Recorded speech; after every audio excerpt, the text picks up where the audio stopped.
contents of this episode includes topics that cover separation abuse and legal abuse, as well as violence against women and potentially bestiality. It's not suitable for children under 18.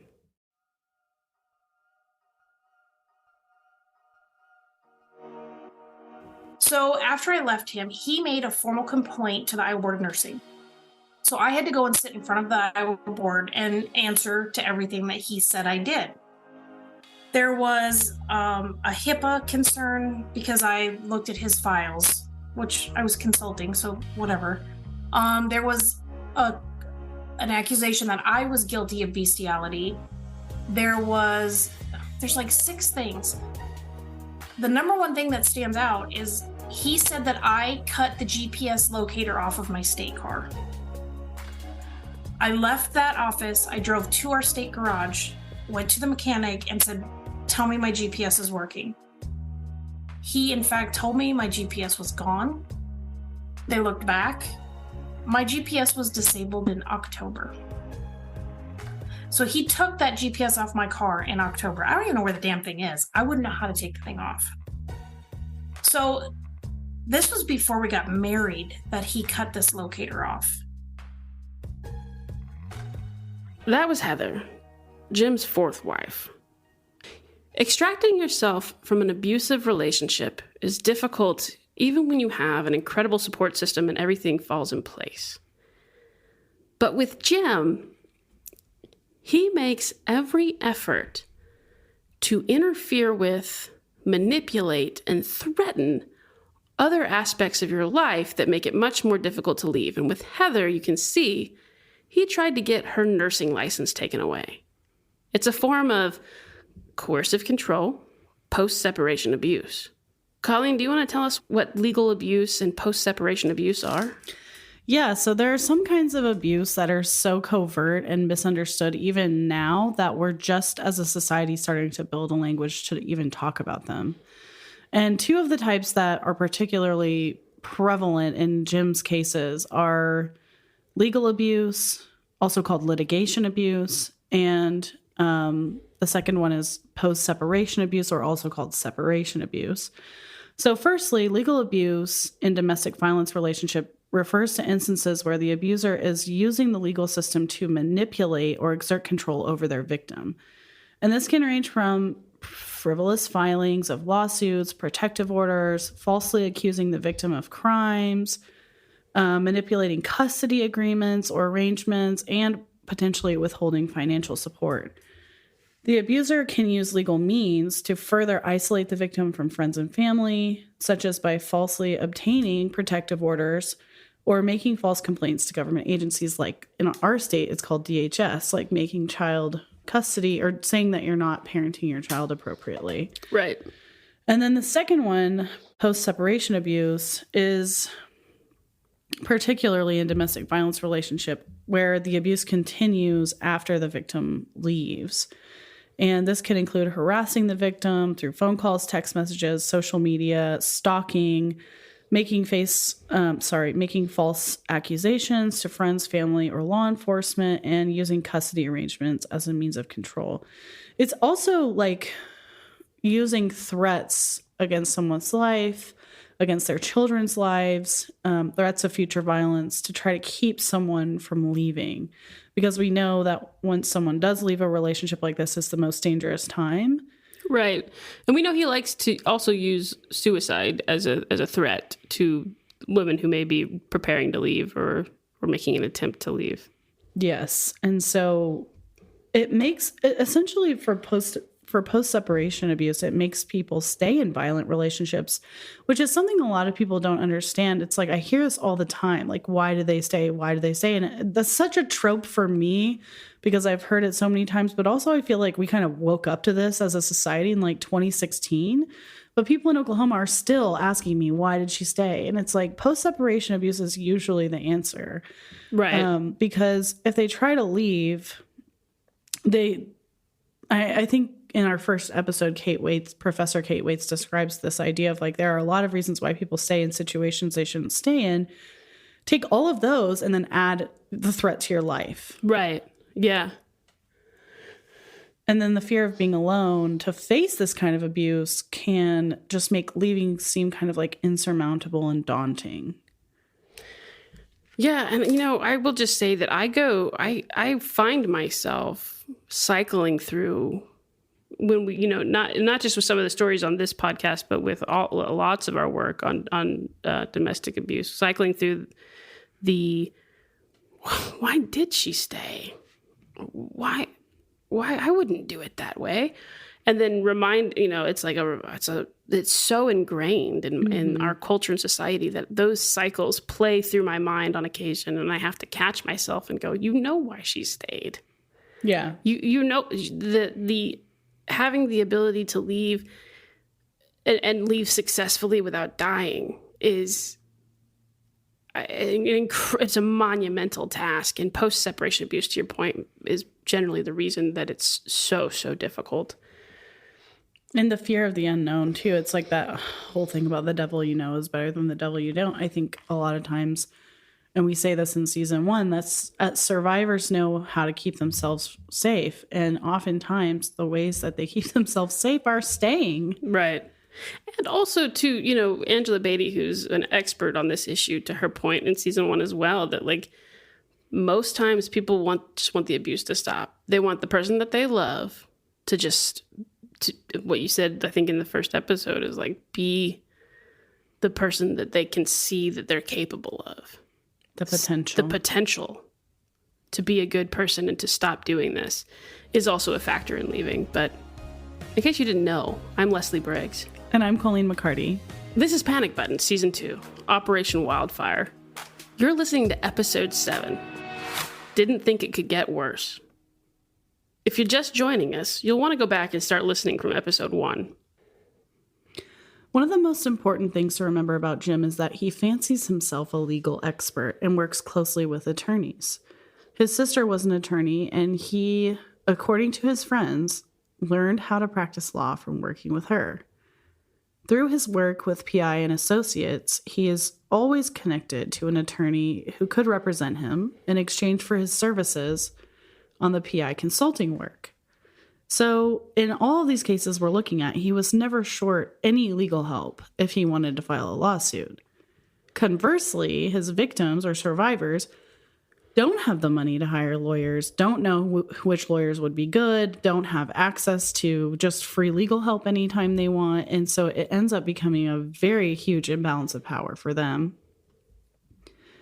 And anyone who's like embedded in the legal community in any ways that they're putting forward can inherently be intimidating for people who are not familiar with the courts or with legal processes. And his relationships with attorneys are also helpful in getting him favorable plea deals in some of these smaller counties where the attorneys that he has work with the judges and the prosecutors a lot. And it's just sort of this off the bat advantage that he has in any type of legal proceeding, I would say. Yeah, I think, there's like a running joke from folks who practice mostly in federal courts, then find themselves in a state court, call it getting hometowned. You know what I mean? You're in front of the local judge who deals with the local bar. Those attorneys are in that courthouse every single day. And it's not to say that like judges are just not applying the law, although literally the other day you said, well, in federal court we care about the Constitution. Well, the truth hurts. Wake up!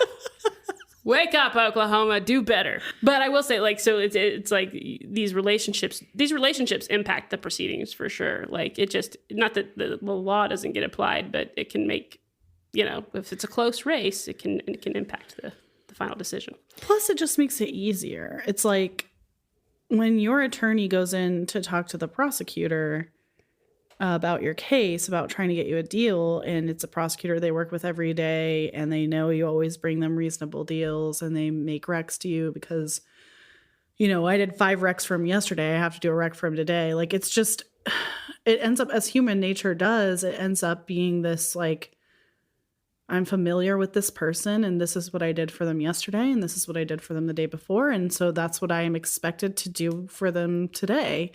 And if yesterday I gave his guy a 6-month plea on deferred for domestic assault, then today I'm going to give his guy a 6-month deferred. Yeah. You like naturally people fall into patterns, and then those patterns play out in the courthouse. Lawyers are no different from regular humans. What?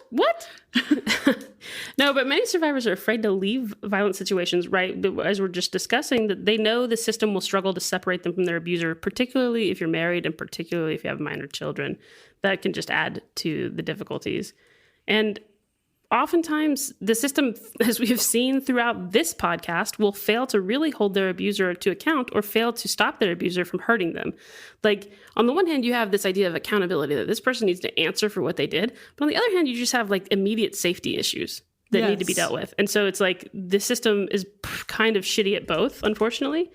And so, but when abusers, particularly abusers like Jim, continue to escape consequences, it continues to put survivors and future victims in danger. And something we hear a lot from prosecutors and courts is that they can't prosecute cases where victims don't want to cooperate. They told me that it was likely going to go to jury, the assault charge. And they said, we're not going to let him buy, or we're not going to reduce, or whatever they were telling me. They weren't going to let him off or whatever. And then they called me on a Sunday and said, don't come to court tomorrow. We're not even going to hear the case. And then I got a call on Monday that said, we settled or whatever, and he pled not guilty. And, he pled guilty, and we reduced to, anger management, something, whatever. I just, collapsed, right there. I can remember exactly where I was whenever I got that phone call. Go off, girl. You know how I feel about this, Colleen. We've talked about this. In this case, particularly, let's take Kristen's case. I have never met a woman more ready to get in front of a judge and a jury and take this man to task. She's ready to tell the story of what happened in that driveway. And you had a prosecutor who had a victim who would testify. And what did that prosecutor do? Offered a plea the night before the jury trial and just told her not to show up. And what was the plea? 18 months deferred. 90 days. So the plea was 18 months 18 deferred. months deferred. Now, he's on that deferred sentence when the shit happens with Heather in Iowa and he gets arrested. Oh, yeah. And so Kristen, being unwilling to give up, goes back to that prosecutor and says, revoke that deferred sentence because he's been arrested in Iowa. Hold him to account in Oklahoma. And you know what happens? We're like, hey, you know what? Another state's already doing that, so I don't really want to. Well, we do get a revocation. We do get a revocation. But do you know what the court sentences him to? Is it the 90 days now? It's 90 days. So we've gone down from 18 months. 18 months. To 90 days. And then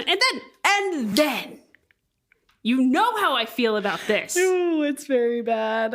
And then Jim, having access to those lawyers allows him to do something that is pretty much unheard of in a case like this. You get 90 days in jail. Credit time served, buddy. Credit time served. So if he got arrested, he spent 5 nights in jail. It's only 85 days. He appeals that decision. I still have questions logistically about how all of this happened in 90 days. I think he probably... Was it retroactively? I think what probably happened was a bond was posted and the sentence was stayed pending appeal. But he lost the appeal. However, in the interim, he goes to anger management for 52 weeks at some point. He has a little certificate of completion that he presents to the court, and he goes in and he files a motion for judicial review. Okay, he's saying he goes back to the trial court, loses on appeal, goes back to the trial court, says, hey, judge, check out this certificate from 52 weeks of anger management. And by the way, in the interim, they've started bullying me. These women have started bullying me on the internet and calling me an abuser online. That's so unfair. I deserve 30 days instead. And he gets it. And he gets it. And he fucking gets it. You know what's crazy about this? We're putting all of the pieces together for you and letting you build the puzzle yourself. But if you listen to episode 2, you might feel like this is a little bit familiar because... It's a pattern. Jim's father, throughout the 1970s and 1980s and early 1990s, had a lot of his sentences reduced through these types of post-conviction filings, and I don't think that's a coincidence at all. Every prosecutor I talked to about this, every single one of them, it's like they're trained to say it. Says domestic violence victims need to cooperate and prosecute their abusers. They walk away, they drop everything, they drop the POs, they want to go back together with him. This is a toxic relationship, and she needs to just balls up and go sit in front of a jury and testify against him if she really wants him to get time. And I would like to proffer to our listeners that that is bullshit. These cases prove it. Not only that, but have you ever seen a murder victim testify at a trial? Oh, they can't. They're dead. They're dead. There's also an entire type of prosecution, which I know is now kind of happening in Tulsa County, at least, called evidence-based prosecution, where you use all of the evidence, what a fucking concept, to prosecute the person, and you don't need that person's first-hand testimony saying he hit me. You can actually just use the pictures and the medical records, and you can fucking get somebody prosecuted like that. You don't have to force people to come back to the courthouse and go through this very traumatic process where they feel scared and in danger. Right. And it's also just this other form of victim blaming. We talked about it in the last episode, but our whole system is this whole thing about not only are you a victim of violence, but you need to be the person that's solely responsible for doling out the consequences. And if you don't want to do that and you don't want to balls up, then you can just expect him to get out and hit you again. And that's your fault. Fuck yeah. I mean, yeah. That's what this is. That is what this is. That's been their approach for since the beginning of time. Yeah, the whole history of like the criminal justice system in the state of Oklahoma since we were first formed. But again, to reiterate, these women are ready.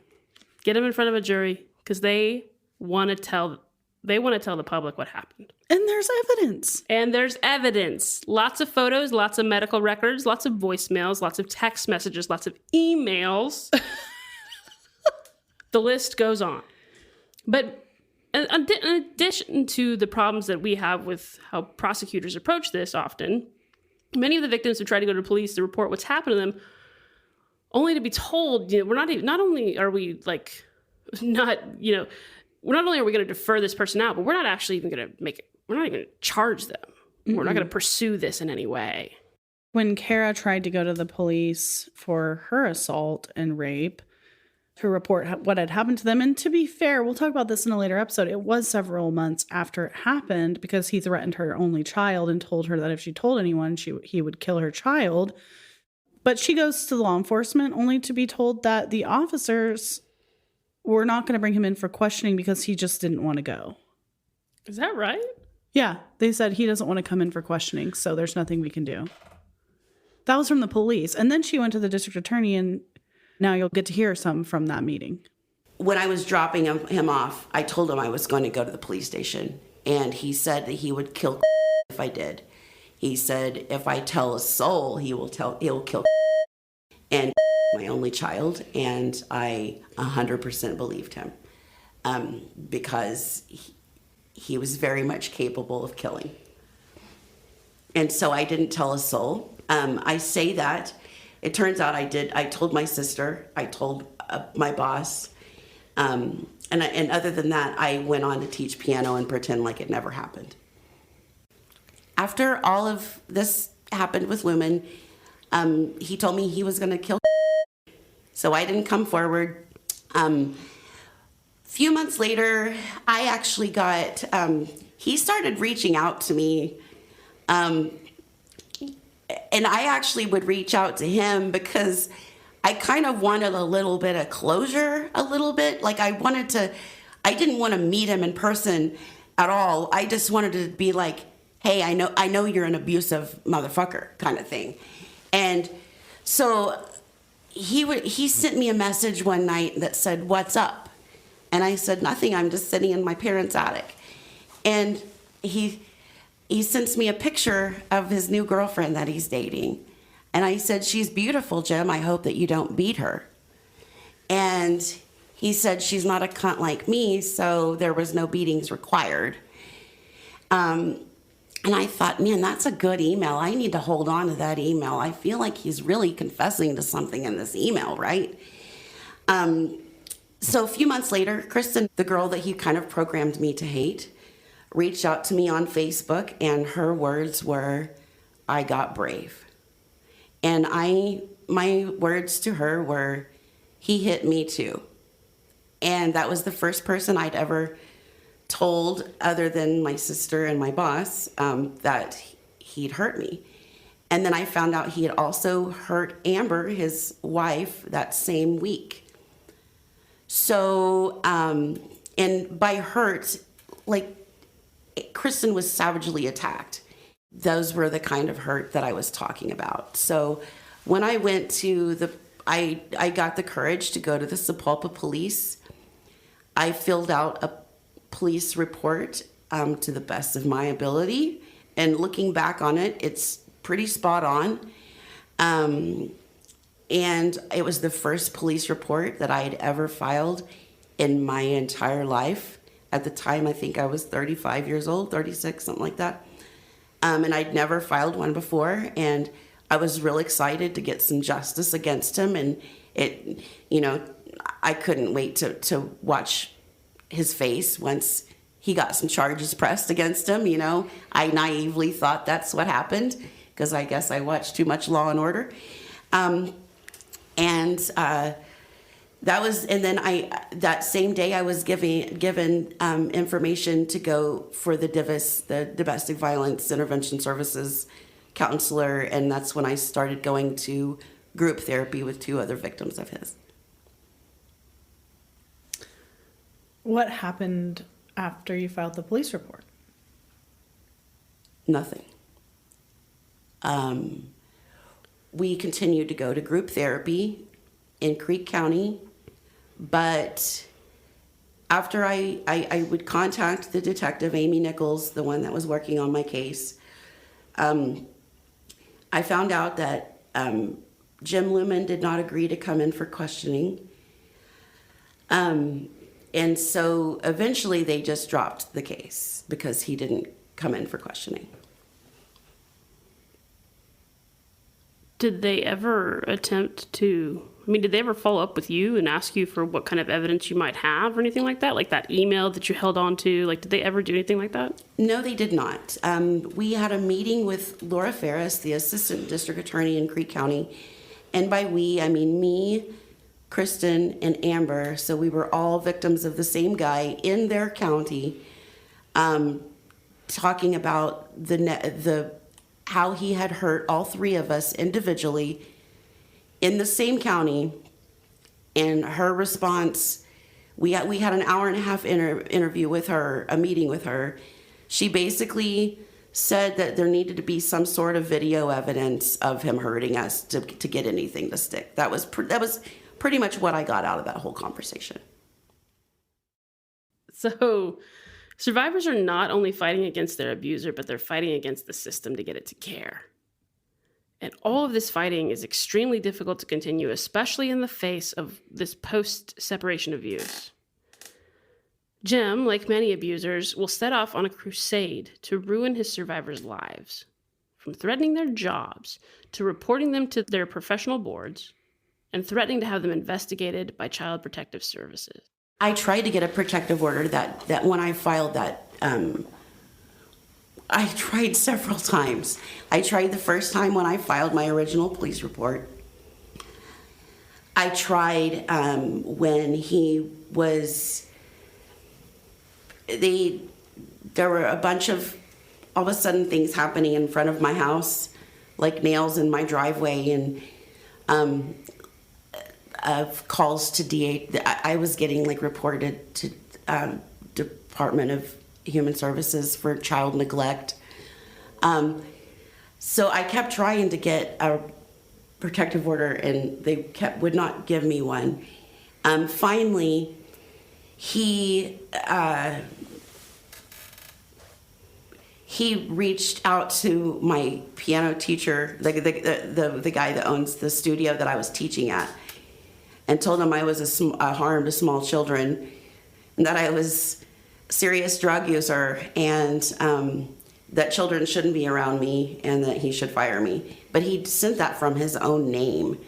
I got a call that I was at work, and DHS had a tip that that Chloe was neglected, and that DHS was going to have a mandatory home visit, and they were going to be there tomorrow. And I was like, or no, it was going to be at the end of the day. I mean, like, I wasn't even like in the system. Like, I mean, like I had to, obviously this was my first report with the state so the DHS lady shows up to my house, and I had a bunch of clothes on the couch, and including like snorkels, and we were packing for the Bahamas. And so I had to apologize for the clothes on my couch to the DHS lady, because me and my neglected child were getting ready to go on a cruise to the Bahamas. So like within 5 seconds, she was like, oh, okay. And she actually separated me and asked us questions. She asked what my worst form of punishment was, and told her sometimes I take away her YouTube. And the lady closed out her investigation. I mean, obviously I didn't lose my kid, but. So his complaint to the board ultimately cost me my job with the state. You tried to get justice for it. I mean, how does it feel?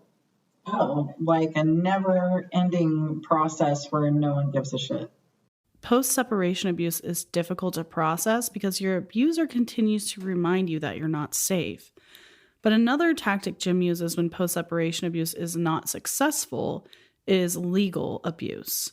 Jim files protective orders on his own victims. He fabricates testimony and generally runs up legal fees in any proceeding he's a part of, which causes his survivors to run out of money and run out of patience trying to fight him in a court of law. Jim tried to file a protective order against me in retaliation several times, but never was granted one. Did you have to go to a hearing for that protective order? Yes, I did. By myself. Tell us about that. I had to go in there. I stayed by myself. One of the Divis ladies walked over there with me, but I did not have an attorney. I had to. The judge basically told me that I should not act so obsessive and crazy, but he's going to go ahead and grant me the protective order. And so they did give me the year protective order, but they told me basically stay away from him, stay out of his county, don't be trying to, it was basically like, don't bother him. When I filed the restraining order on him, he lawyered up, which caused me to lawyer up. Our restraining order hearing lasted 3 hours. The judge is finally like, listen, I'm shutting this down. This is ridiculous. Because he kept coming up with thing after thing after thing. And the judge finally asked him one question, like, did this happen or something? And he's like, well, yeah. And judge was like, okay, you just wasted the court's time. But what he's doing is charging me $379 an hour for my attorney. Yeah. Which is when you start looking at the discoveries and stuff in my divorce, same thing. I was tortured the entire day. That's the day that he laid on top of me and bit me over and over and over again on the left shoulder, down the arm. That is ultimately what got my charges in Hardin County filed. It was like 3 weeks after that, 2 or 3 weeks, that Jim was emailing me, and I'm like, listen, just pay for your phone. I'll sign divorce papers. I don't have a problem with this, because I think he's an attorney, so why would I file the papers? He can do it. And he would not. He's like, no, I'm not going to do it, and you're going to have to pay for it. And I'm like, well, then fuck you. I'm not doing nothing. You're paying for this damn phone. He ended up calling Deputy Rom in Hardin County saying that I was harassing him, and then went in and showed him text messages and emails of me harassing him. So Deputy Rom calls me while I'm on a consultation, and I'm like, listen, I will be there tomorrow, and I'm going to show you the full emails and text messages so you can see them in content. Because this is what he does. He'll give you a little excerpt, and then I'm the bad guy.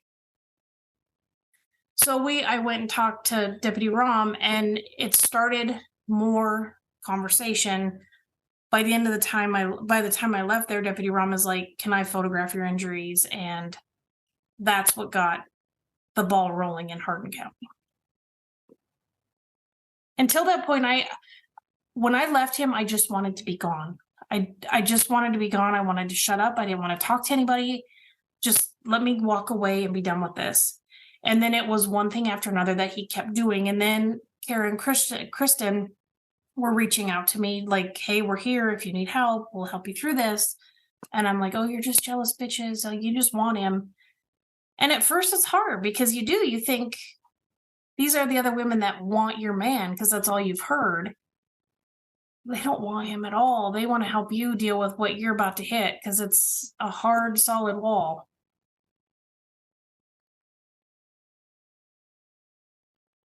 At the time that you and Jim were together, he was engaged in a lawsuit against Kara, right? Mm-hmm. Can you tell us about all of that? So, remember when I said we'd spend days wrapped up in bed?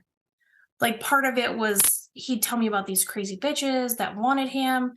He'd show me the messages between him and Kara and the emails and all this stuff to prove how she was the crazy one. So really priming that pump. And then he asked me to come down and go to court to testify against her. And my sole responsibility was just to say how this is affecting him emotionally and mentally, and that it's consuming so much of his life and he can't function because she's so distracting and harassing.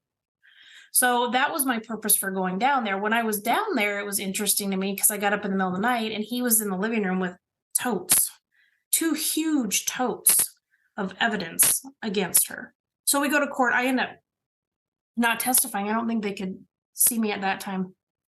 But the whole murdering Kara thing came prior to the Oklahoma State Fair, which now I think back and I'm like, oh, okay, this makes a little more sense. His thing was he had been telling me that, he's scared of what she's going to do. She's going to hire somebody to kill me, blah, blah, blah. He's like, so, like, what do I do if we're at the fair and she's walking towards me? How do I know she's not going to kill me first? Like, priming that pump.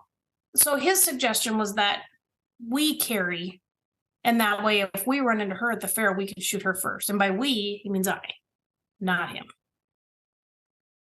So he planted that little, this is how we should do it. This is when we're going to do it to make it go away. Did you think when you went to the fair with him that you might wind up having to shoot somebody that day? No, because I didn't have a gun. So Until I left him, I had no firearms. I had no firearm training, nothing. And the Ankeny police officer that came and took the report the initial night when he threatened to come and bleed me out and kill me, he's the one that told me I should consider carrying.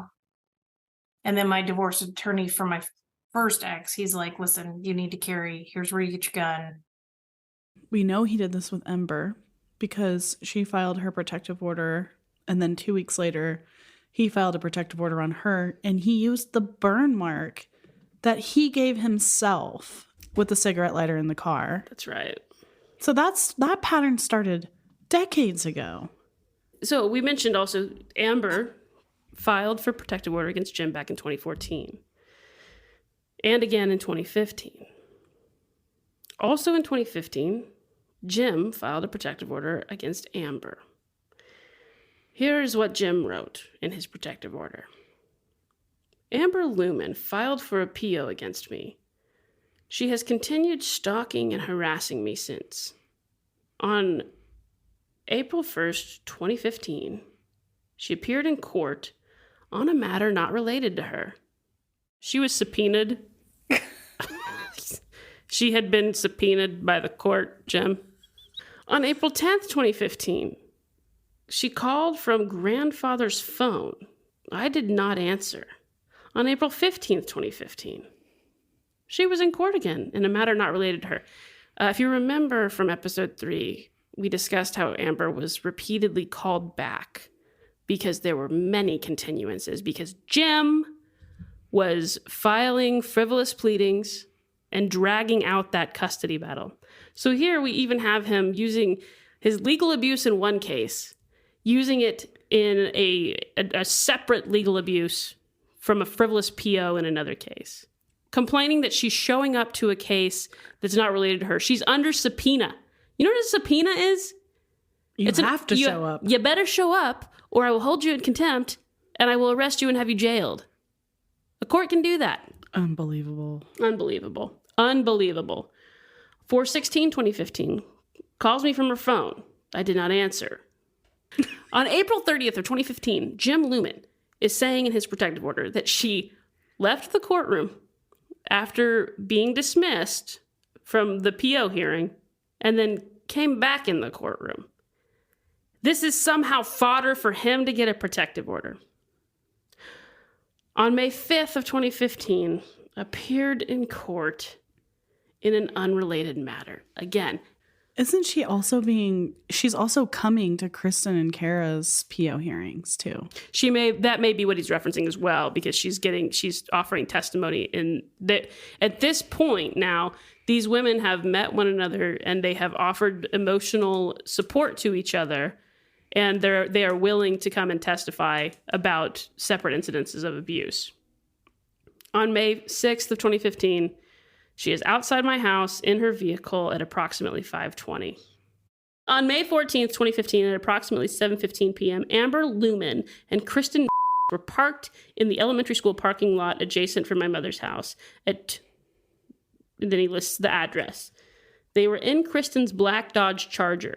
I had been running errands with a friend of mine, Shannon Summers, and I had stopped back at my mother's home to pick up a few items. When we pulled into the drive, I noticed the ladies in the car, and upon leaving the residence, Amber and Kristen began following us.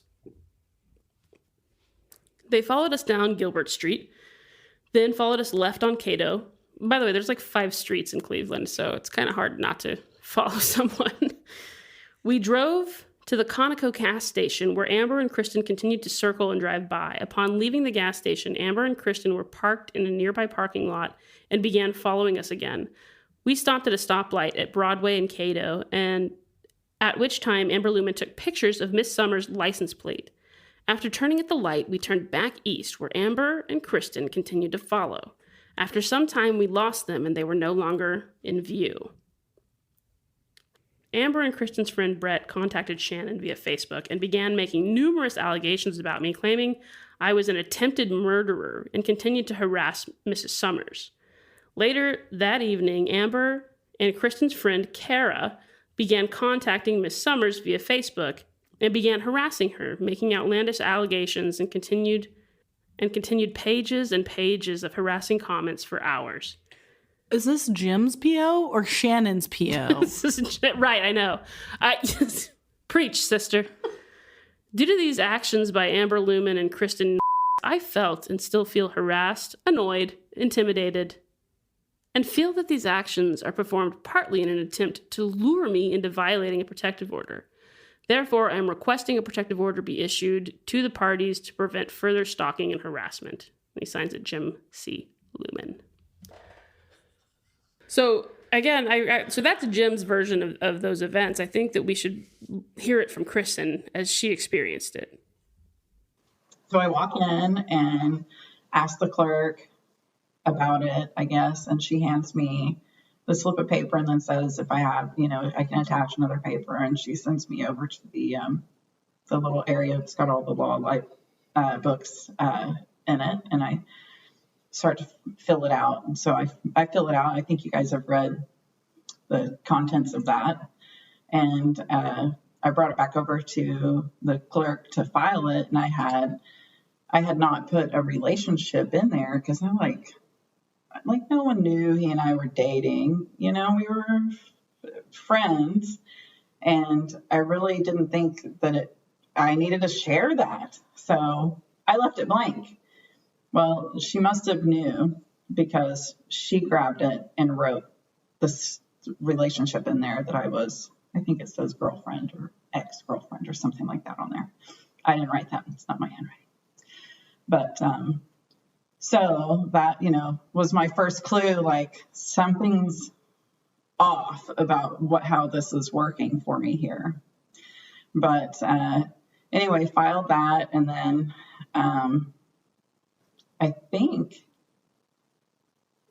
I can't remember if I came with attorney on my first hearing or not, to be honest. So I don't know if I came with that one the first time, and then it was just, it was just a day where they said, oh, come back later anyway. So then all of that started. So I don't know how many continuances there were. I don't know how many, and then during that time that I don't even know if I had been granted, perhaps I had been granted mine, and, or at least the emergency one, I guess. And then Amber and I are together out in Cleveland, and he violates the protective order. But when we go to report it we reported it to the police, and they took his side of the incident and our side, and then they just decided to believe him instead of us, and allowed him to have then a protective order in place against us after we already had one. Like, from what I understand, in Tulsa County, it doesn't work like that, but in Pawnee County, it does. So my Tulsa attorney was telling me, that that's not how it works in Tulsa. Like, if there's already a protective order in place, they don't allow the other party to file one. But they did, and so there's like more court dates.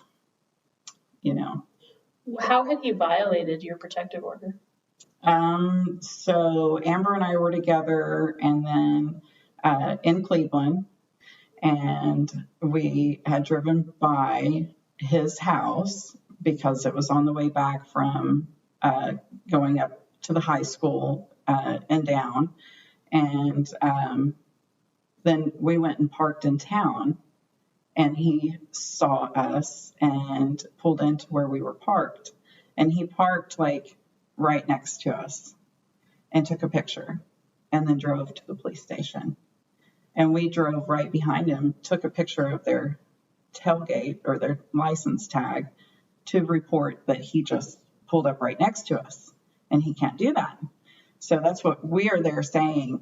And I guess he filed a report to say that we were following him, and that's how he got his picture.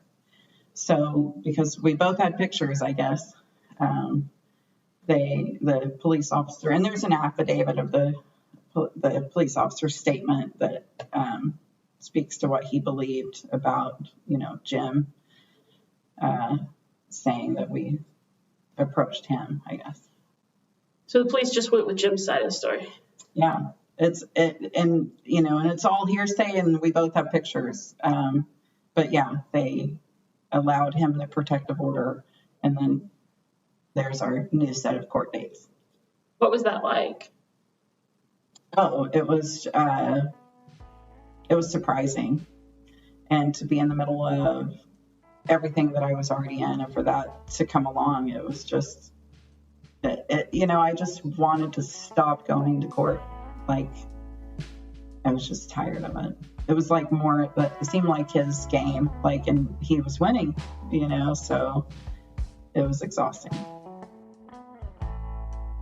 Some nights I have nightmares, dreams that won't come true. We sit together, hand in hand, and I dream you love me too. But you wake up from apparitions, visions fade to black. Some nights I'm scared to fall asleep. 'Cause I'll dream you take me back. There's no question Jim put survivors through a lot emotionally, physically, and legally. These women a lot of times would find themselves losing a battle even though they were the victims of heinous violence. The turning of the tide only happens for them when they begin to discover the power in organizing themselves. A lot of this podcast is about the idea of whether or not survivors of abuse should band together to stop an abuser. For many of these women, banding together had negative impacts on their cases. However, there's no question that starting to talk to each other and getting organized helped them when they were in the most vulnerable positions against Jim. When's the first time you met Amber? Met her, I think it was April 1st, the day of my protective order hearing. She drove up, we met somewhere and she got in the car with me and she rode with me to my first EPO hearing following the assault. And that's the first time that I met her. And then he also saw the two of us together there and was very shocked. You meet Kara, and then when did you meet for the first time? I think her and Amber were able to have lunch, but I wasn't able to join. And then they came over to my apartment afterwards. That's when I met her. What was your initial impression? Oh my gosh, both of these women, just so,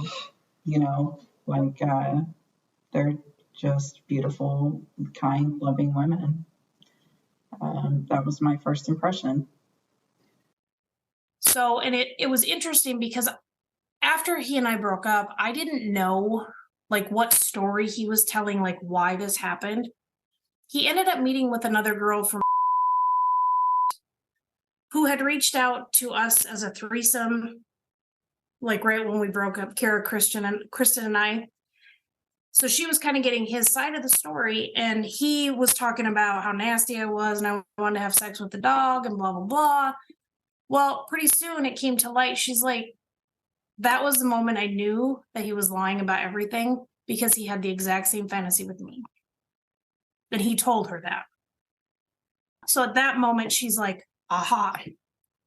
So tell us about the process of deciding to make that report, what it was like, why did you decide to make the report? Because once I finally realized that this wasn't a man lost just trying to love a good woman, and that this was a methodical, conniving pattern of behavior from him, it became very apparent that he needed to be held accountable for everything that he had done.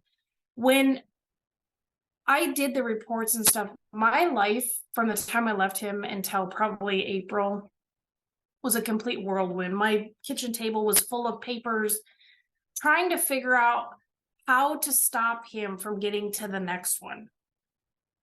It wasn't about jealousy. It wasn't about loving him. It wasn't about who was going to be in his life. This was about, how do I make him accountable so that he can't get to the next one? I know that he called me a cunt a lot. I know that he called me a crazy bitch a lot. And other than that, I don't remember his words because I just was done hearing him. Then there's Marcy. What happens with Marcy is particularly insidious, in my opinion. We see a certain type of manipulation that is the most dangerous kind of gaslighting. Marcy recalls that Jim Sr., who she cared deeply about, and Jim himself, began selling her on the idea that she was wrong about having been beaten. Rather, she hit herself in the face with her own car door, and Jim, who is a very large man, fell on her while trying to get her into the house. Here's Marcy talking about the aftermath of her final assault and how doubt crept in when Jim and his family began to converge on her with a narrative that differed from her blurry memory. And so I know that at some point this story about you hit your face on a frozen car door and he accidentally fell on you, getting you into the house, became like a narrative that Jim was pushing. I think he told me that when I talked to him in the hospital. But I mean, I remember trying to get my car door open, but I don't remember if I ever got it open. So I don't know if I did hit myself, because I had 4 cuts on my face. That could have happened. I don't know. I don't know if that actually took place or not. Because the only thing I can come up with is the cuts that were on my forehead, and then I had 2 by my eye, maybe from my keys. And I don't know. And so, well, can you tell me about what you remember from the hospital and Jim calling you and trying to talk to you? I remember him just telling me that, you know, he had bailed out of jail, and then telling me what happened. And I was like, okay, okay, maybe that did happen, because I remember putting my key in the car and it not opening. So that again, plus I'm still, they had me so drugged that I coded twice in the hospital. So what he was telling me and everything's just boggled. Yeah. And so did you change your statement at some point, like an official statement to say that he had not beaten you? Or at that time when we went to trial, I didn't think that he had. After I was able to remove myself from his dad, him, his son, everybody pushing that, and nope, this is what happened, this is what you told me. No, that I don't think that's what actually happened. Because I have memories of laying in the floor. I have memories of going in the bathroom and being scared. So I think it was, I wouldn't say that they knew how to get to me, because I don't know if anybody knows how to manipulate anybody, but I think they manipulated my memory. And it was all 3 of them. It was Jim himself, his dad, and who were all calling you and telling you this is how it went down? Yes. Tell me about his dad's effort to influence you. I'd rather not. You don't want to talk about that? No. Okay. Do you want to talk about?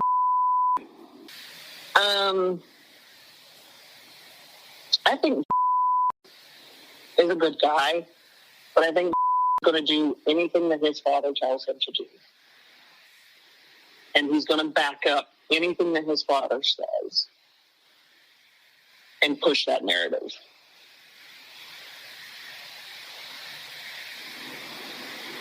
I believe that I texted from the ambulance. Is that what he told you? Like, my face. Oh, sorry. Go ahead. I think I texted him a picture of my face from the ambulance. I'm almost positive I did. And so what was saying to you as far as like what had happened? Like what was he saying to you? Basically the same thing that Jim was saying. Well, this is what I was told. And same story that Jim was telling. Did he say anything to you like, you told me this is what happened?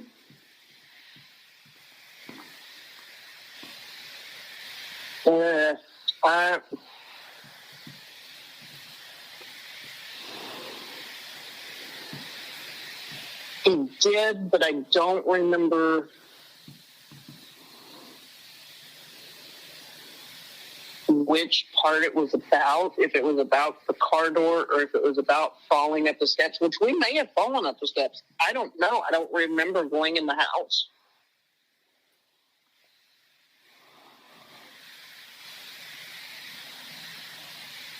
But if you look at the pictures from the crime scene, on the front door, it almost looks like I had leaned up against it and my blood was dripping down it.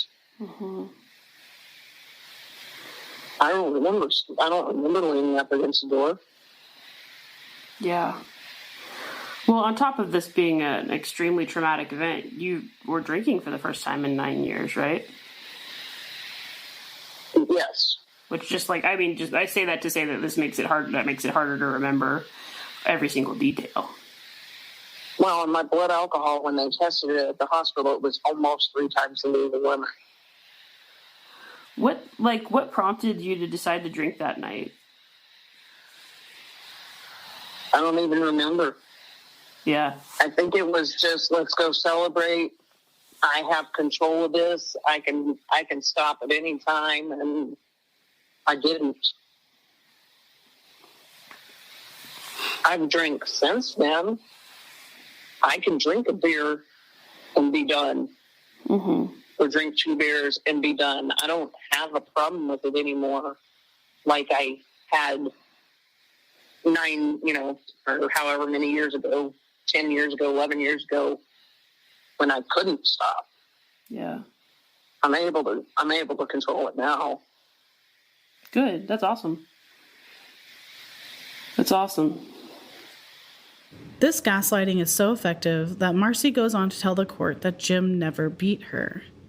The problem is her injuries and her initial statements to first responders simply do not align with a narrative that includes smacking herself with her own car door and Jim falling on her once.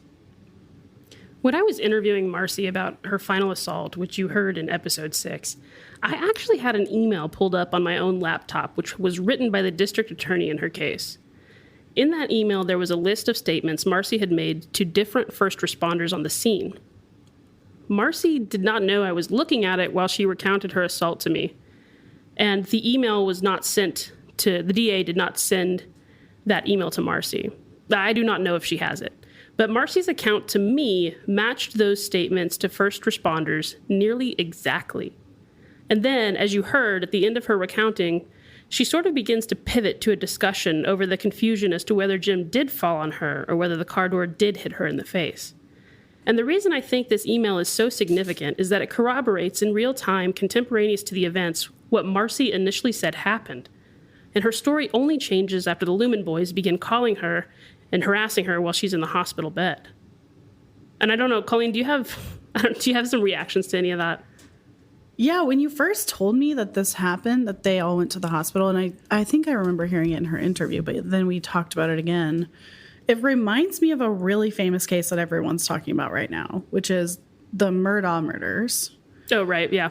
I don't know if our listeners listen to or have watched any of the documentaries about Alec Murdaugh. There's a case, it's a case in South Carolina in the low country is what they call it, and many cases actually, of a high-powered lawyer there that has sort of a lot of suspicion and suspicious deaths floating around him and this family. The first one of those, well, not the first one, second one of those was a young woman named Mallory Beach who was in a boat crash with Alec Murdaugh's son in, I think, 2018 or 2019. And she flew off the boat. He was drunk driving the boat, and she never came back to the surface again. Right. And the kids call first responders. They come to the scene. Everyone needs to go to the hospital. There's a lot of injuries. And there are, I think, 3 other passengers and 2 other passengers and Alec's son. So there are 4 of them. So 3 kids that were drinking, that were on a boat in the middle of the night, are now in a hospital after a huge trauma. And the first thing that this lawyer family does is they show up at the hospital. Right. They start talking to the police at the hospital, and everybody who's in their own hospital room about don't say anything. They start going into the rooms of the teenagers We'll get you out of this. and implanting facts. Yeah. So they actually tell the one boy, you were driving the boat, and they start manipulating the situation very early on. Yeah. And they figured out that this is a really easy way to skew an investigation because everyone's memories are so pliable in these kinds of situations. It's very easy to just inject certain things. Yeah. Because your memory during trauma is so shocked that it's really easy to tell somebody something happened during that period of time and them just like remember that happened. And so I don't know if they're consciously doing it or they're just lawyers that have been working for a long time and they know they need to start getting to the scene as soon as possible so that they can start figuring out the facts.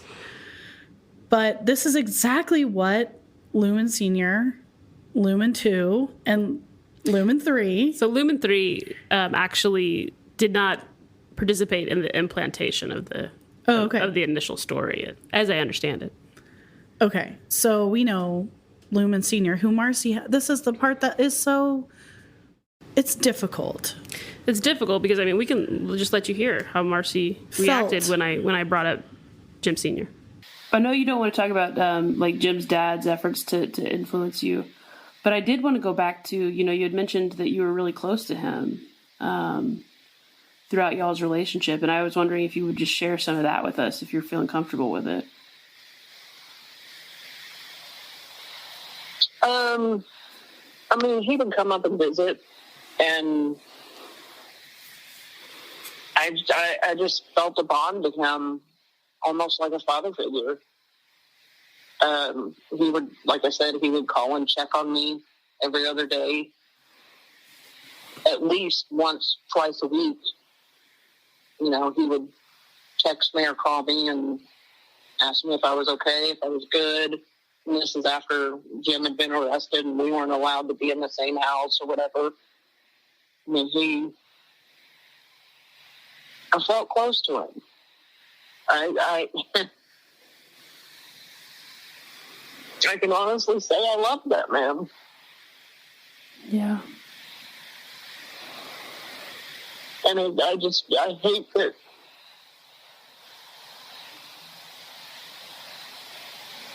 I understand that's his son. But for a man to support a man that does something like that repeatedly to women, I have a problem with. So it's been hard on me. Yeah.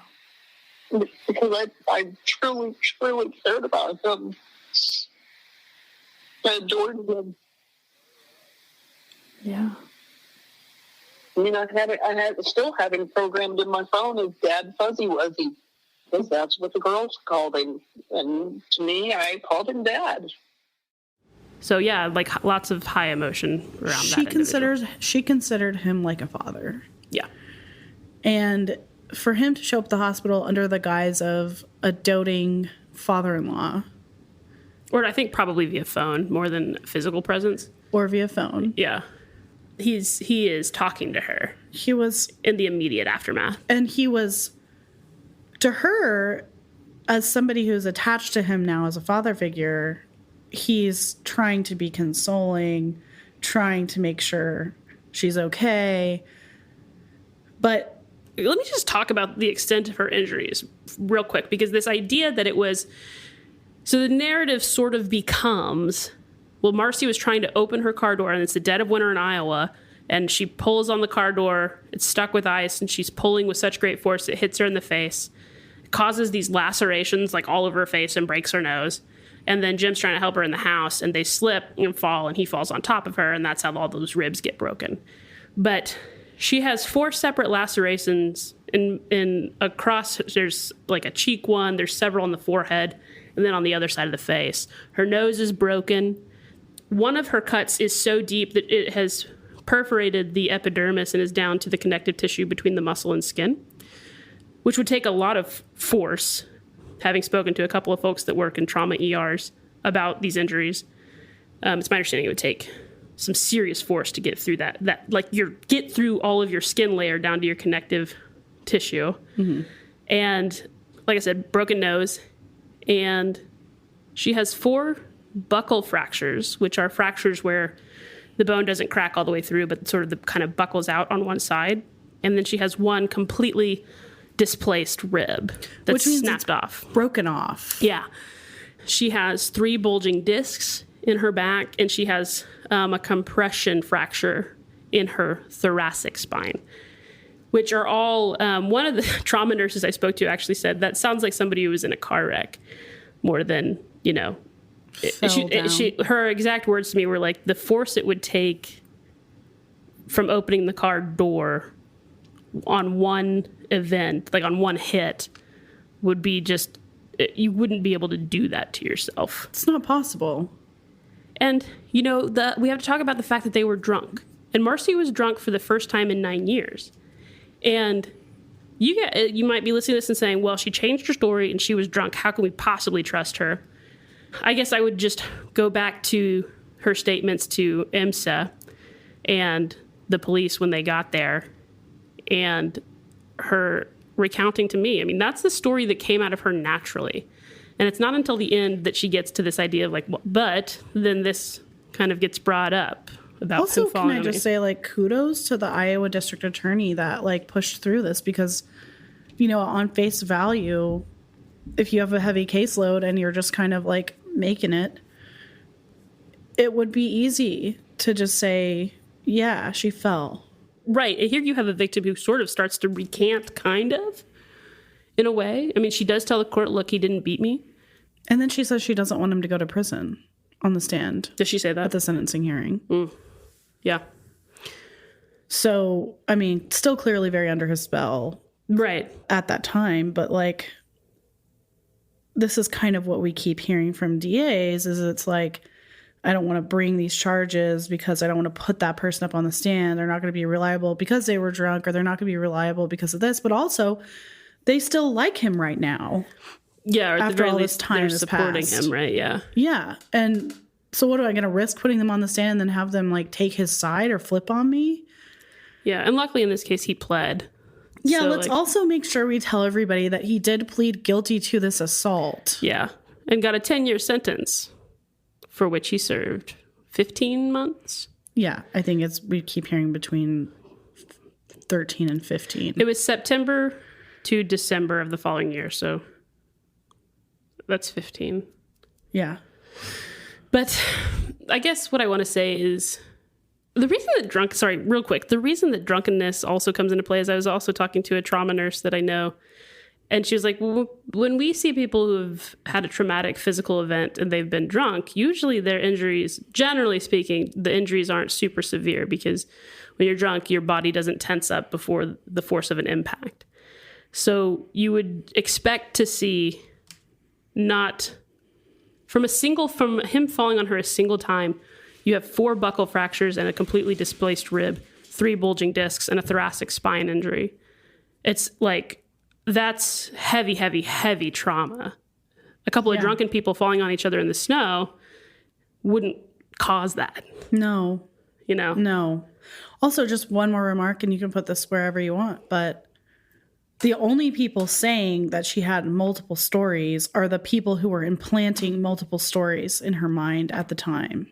Right. So when you're the cause of somebody recanting or somebody having multiple stories, you don't get to say they're not credible anymore. Right. Like that is the other thing that's so insidious about this, is that this is like the ultimate emotional manipulation by Jim, right? It's an effort to get her to be very confused about what happened to her and to recant and make her less credible and then say, look, she's not credible, and that's just like uncool, man. Yeah, I think it's like also part of like the legal abuse that nobody sees. Yeah. It's like he knows what impact this inconsistent testimony or inconsistent statements will have on her case. Right. It's definitely a version of the legal abuse. Yeah. That's a very good point. So in any event, I mean, you guys have to make up your own mind about what you think happened to Marcy, but the medical records, actually, I'll just end on this note. The medical records note that the IMSA tech who brought Marcy to the hospital said that the scene looked like a, quote, murder scene. There was so much blood. That was in the notes of the paramedic that responded to the scene. Mm-hmm. And I read that yesterday, and I remember just being like... Lots of blood. And the blood was outside and inside? Yeah, I'm sure, because he complains that she's bleeding on the carpet at one point. And it's all over the front door. Okay. And I guess if we're following with his story, the bleeding started when she fell and he fell on her outside and then continued when she gets walked inside. Or it happened when she hit herself in the face with the car door, broke her nose, and put 4 different lacerations on her face. She did that to herself. Yeah, the narrative as I understand it is, and please reach out to me if I'm wrong, but the narrative as I understand it is that she was trying to get that car door open to her car and it was icy and then it popped open and hit her in the face. 4 lacerations, 1 that perforated the connective tissue, down to the connective tissue, and then a broken nose. I mean, that would take a lot of force. Well, this, like, look, if you can believe us or not believe us, whatever, but the system in Iowa certainly didn't believe that that was possible. Right, that's true. They prosecuted him for inflicting severe injury. That's right. And so he pled guilty. He pled guilty to a lesser charge. Of course. And that's the story of Marcy's assault. But you can see that the legal abuse aspect of it is really very insidious. These survivors have gone through so much. We aren't going to be able to capture it all in this podcast. But you can see why we decided to focus on Jim's cases to educate the broader public about abuse. His tactics hit all of the buckets of the most common behaviors that abusers use to control their victims. Legal abuse is one of the most difficult behaviors to curb because as citizens of the US, we all need to have free and equal access to the courts. It will be difficult for a judge to know the motivation behind a particular filing or case. This issue highlights particularly why the court system may not be the best venue in which to cure and heal the harm caused by domestic and family violence. Next week on Panic Button, we bring on 4 experts in the fields of restorative justice and law enforcement to discuss what can be done about these types of offenders and what can society do to reduce the harms and trauma created by domestic violence. After we hear from the experts, we'll dive back into the story and hear how these survivors came together in the name of justice, but were broken apart by Jim's constant manipulations and promises. When you join a quest to take down a monster, can you avoid becoming a monster yourself? You can find links to pictures, documents, and all our sources in the show notes of this episode. These cases serve as a reminder of the devastating consequences of domestic violence and the importance of seeking help if you or someone you know is a victim. If you are in immediate danger, please call 911 or your local emergency number. For confidential support and resources, you can reach out to the National Domestic Violence Hotline at 1-800-799-7233. Thank you for listening to Panic Button, Operation Wildfire, and for joining us in shedding light on the importance of ending domestic violence for good. I'm Colleen McCarty. And I'm Leslie Briggs. Panic Button is a production of Oklahoma Appleseed Center for Law and Justice. We're recorded at Bison and Bean Studios in Tulsa, Oklahoma. Our theme music is by Guillaume. Additional editing is provided by The Wave Podcasting. Our music supervisor is Rusty Rowe. Special thanks to our interns, Kat and Allison. To learn more about Oklahoma Appleseed or donate to keep our mission of fighting for the rights and opportunities of every Oklahoman a reality, go to okappleseed.org.